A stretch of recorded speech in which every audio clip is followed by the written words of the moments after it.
Hello, everybody. It's Starlene Breiter. I am a vibrational astrologer, and I'm going to be sharing with you in this video the upcoming astrology for the week ahead, starting with Monday, October 7th, 2019, and going to Sunday, October 13th, 2019. I will be sharing the vibrational astrology, in particular, looking at the midpoints for this week. There are four main midpoints that I will be sharing. And each one of the midpoints has either Mercury, Mars, or both Mercury and Mars in the midpoint. So this week has a very Mercury-Mars energy to it. If you remember in last week's video, I talked about how there was a very Pluto energy to last week. That's a very transformational energy. And in this week, we're kind of shifting gears and we're moving into a Mercury-Mars energy. Mercury is our mind, our intellect, it's our thoughts, it's our communication. And Mars is our energy. So we're going to have lots of energy towards our communication and towards our mind and towards what we're thinking. So that's going to be a theme for this week. I will also be talking about the two planet aspects that are going on this week, that are exacting this week. And I will be sharing information about Venus entering into the sign of Scorpio. And of course, the full moon in Aries that happens at 20 degrees, 14 minutes of Aries.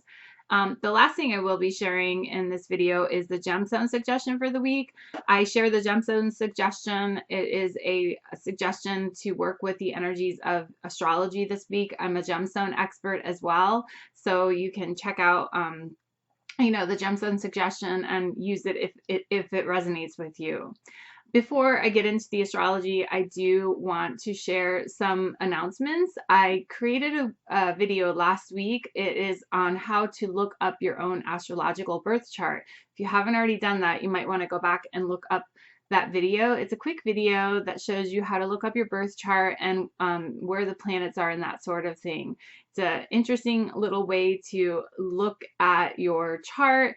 It's interesting, even if you're not into astrology, or you don't know anything about astrology, you don't have to actually look at that video and benefit from it and know where the planets are in your own birth chart. It does help you to understand yourself more when you understand that.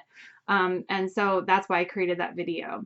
I will also be creating another video this week, a learning video about the zodiac. So feel free to subscribe to my channel and hit that notification bell so that you can get a notification when I upload a video, and then you can get notified when I upload that particular video on the zodiac. You'll learn a little bit more about the zodiac when watching that video.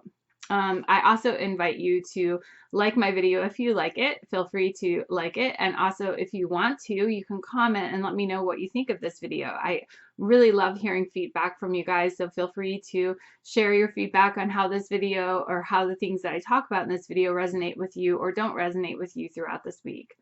So with all that said, I'm going to go ahead and jump into the astrology for the week. The first thing that's going on, I'm going to talk about the midpoints. And the first midpoint that's going on is Uranus is at the opposition of the Mercury-Venus midpoint. Now this starts on the 9th and ends on the 10th. It peaks at 8 p.m. on the 9th. And of course, I'm talking about the time in Eastern time because that's where I live. If you are in a different time zone, you'll want to know what time zone that you're in and where, do the math to figure out exactly the peak time of the times that I give you. It's important to know the peak time because when we're looking at these midpoints or these aspects that I talk about, there's a culmination period where things start getting stronger, stronger, stronger. Then there's that peak time, and then things start to wane slowly down. Sometimes things go quicker than others, and sometimes things are much slower than others. It depends on the planets that are involved because each planet moves at a different speed. So with this with this Uranus opposite Mercury-Venus, Uranus wants us to be in the present moment. So here we are feeling like we want to be in the present moment, and we're connected with our expression, which is Mercury, and the things that we love, which is Venus. So you may want to do something such as create some kind of beautiful art during this time. You may want to express something with yourself during this time too. You'll want to do it like right then. You won't want to think about it and do it like tomorrow or something like that. You'll want to do it then. That's the Uranus energy to it. You'll want to express some kind of thing that you're attracted to then. It could be art, it could be drawing, it could be writing, it could be something along those lines. It could be something to do with rhythm too, something to do with rhythm, or even some symbolic nature as well. So, you know, if you're interested in learning about symbolism or something like that, you might feel a strong pull to that during this time. If you're interested in art or something like that, you might feel a strong pull to creating art or something of those sorts during the 9th and the 10th. Moving on, I'm going to talk about the Pluto opposite Mars-Uranus midpoint. Now this midpoint is way different. It does start on the 10th and it lasts till next week on the 16th. The peak is on the 13th at 12:08 p.m. And this particular aspect is really powerful. Pluto and Uranus together, they can create a lot of oomph, right? A lot of energy to something. And then we mix Mars in there too. It's like a powerful force to like really be in the present moment. And sometimes that can be expressed in a way that is explosive. So be careful with yourself during this time. If you're feeling frustrated or something like that, it's because you're not expressing this energy in a healthy way. Ways that you can express this energy in a healthy way is you can do something active with yourself. You can go exercise, you can go, you know, punch a punching bag or do some kickboxing. You can do something, you know, strong with yourself to help you to release this kind of energy, especially if you're feeling tense or frustrated. You know, this would be a great time to actually push yourself and use this forceful, you know, energy to do something healthy with yourself, as opposed to letting it fester and then come out in a negative way, you know, by arguing with your lover or your friends or whatnot, because that could be a way that this could manifest. So think about it. If you're feeling frustrated or something like that, go and do something active that allows you to release this forceful energy in a healthy way. So this is a really good thing for you to do. And you can be proactive about it, of course, too, instead of waiting to feel frustrated. Or if you do feel frustrated, you can go ahead and, you know, release this in a healthy way, you know, by being active and doing something active with yourself instead of, you know, thinking, okay, it's not going to affect me. And then all of a sudden you have this hit. Someone says something to you and you get frustrated and want to just explode outward towards them. You might not feel that way if you've already expressed this energy and been active with yourself. You might just let it, you know, kind of ride, if that makes sense. The next thing that I want to talk about is Saturn is at the conjunction of the midpoint between Mercury and Neptune. Now, this happens on October 11th through the 13th. The peak is on the 12th at 8:24 p.m.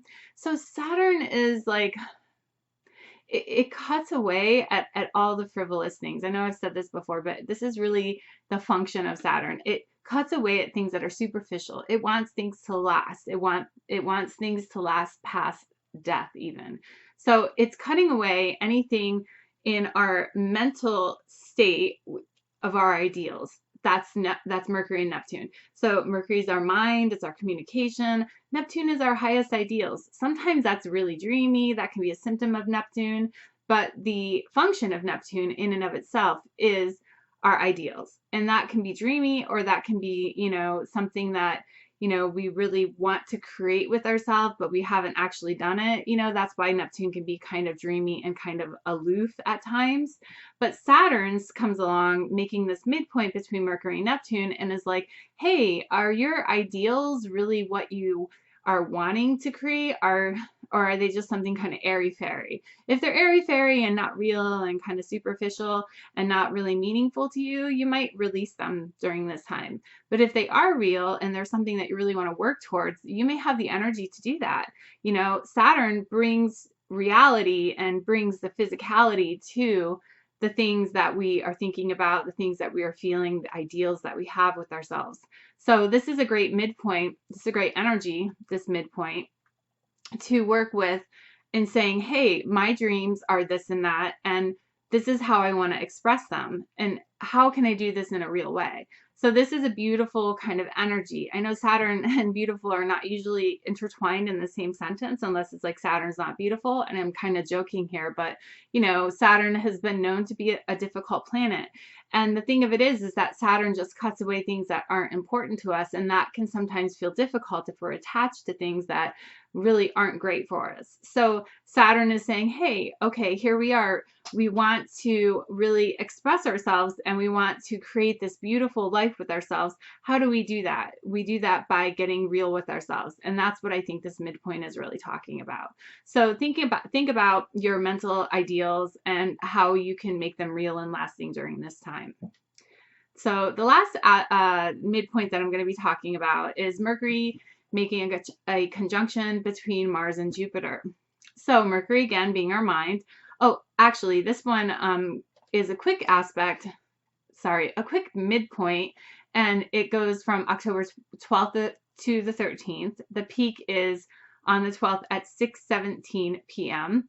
And so Mercury being in the middle of Mars Jupiter is us really thinking and taking action on expanding the ideas of the things that we want to be successful with. So we want to think about things and take action towards things that we want to expand ourselves with. So if there's something that you want to do as far as maybe reading a book that you haven't, you've wanted to read, or a subject that you've wanted to read that you haven't really delved into yet, maybe this is the time that you pick up that book and start reading it.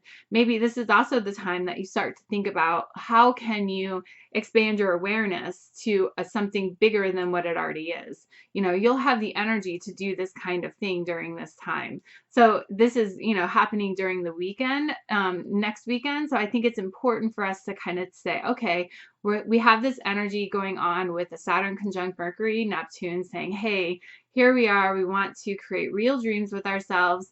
And then we have this Mercury conjunct the Mars Jupiter midpoint. And that says, hey, we want to create something real with ourselves that's bigger than us. So, use these energies to your advantage. Think about how you can create something big within your life that you really wanted to do for a while, or that you're just now thinking about. Why not take the steps to making that happen? I think this weekend and even leading into next week will give us the energy to do that. So that is the midpoints for the week. I'm going to now move into the 2 planet aspects and the ingresses as well. For Monday, the 7th, we have Mercury opposite Uranus at 2:16 a.m. This can have us being a little bit temperamental. This can have us staying up a little bit later than we normally do. Our mind is kind of electrified at this time. Mercury and Uranus can be like electrical mind. We may be thinking about lots of different things. So if you catch yourself up early Monday morning and you're like, oh, I can't help it, I'm just awake, utilize that energy as best as you can. And if you can't calm yourself down to get yourself to sleep, maybe doing some meditation or some quieting of yourself, will help you do that. The next aspect that we have going on Monday is the Sun makes a square to Saturn, and this happens at 3:07 p.m. And this is really about us letting go of things that aren't essential to our lives. So there may be a time when you feel like, okay, I'm going through all these different things. I don't necessarily need this and this and this in my life. It's okay to let go of those things. Of course, we want to do it in a loving way, but we may have things that are pulling our attention in different directions, but we don't necessarily, they're not really necessarily helping us reach our goals or helping us get to the place where we want to be. So Sun square Saturn is about us cutting away and letting go of those things. This isn't necessarily an easy thing, especially if you're really attached to the things that are, not important to you. But try to think about it. Is this important to me? If it's not, maybe it's time for me to let it go. So this is the Sun square Saturn energy going on Monday. So for Tuesday, the 8th, we have Venus moving into the sign of Scorpio. This happens at 1:06 p.m. and Venus does stay into the sign of Scorpio until November 1st. So it's almost a month. It's the rest of October that it is going to be in Scorpio. This has us digging really deep into the things that we love. Okay, so Venus in Scorpio, it's intense. It has us thinking about an interest in occult things. It has us playing detective with things. You know, our things that we love, which is Venus, is being flavored by the energy of Scorpio, which is intense, which is possessive, which can be also have a very strong sex appeal. So this may be all things that you're kind of vibing with during this month of October, the rest of the month of October at least. So Venus in Scorpio is going on. If you do have any planets in Scorpio, this is a good reason why you want to know your own chart. Then Venus will be crossing over those planets and will be aspecting them and giving them a little bit of boost depending on what planet it is. So moving on to Wednesday, Thursday, and Friday, we have no exact aspects to talk about, the 9th, 10th, and 11th. On Friday the 11th, though, we are entering into the shadow period of Mercury retrograde.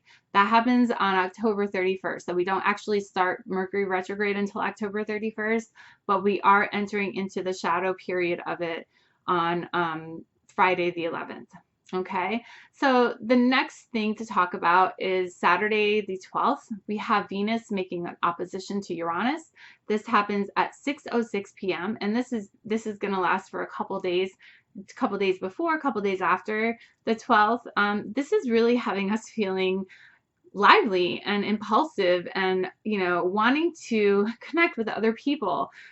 It's a great energy, but the thing of it is that sometimes we may connect with other people, but those connections may not last because Uranus is like, hey, I'm all living in the moment, I'm happy, and this is interesting and exciting, and this other person, since it is an opposition, it's like this other person is really interesting to me, but it may not be something that lasts forever in your life. So if you do get connected with somebody, you know, during this time, enjoy it, but ride it out too. Don't make any major commitments to that person until you are, you know, this aspect has passed and you know that you really do want to keep this, you know, thing going.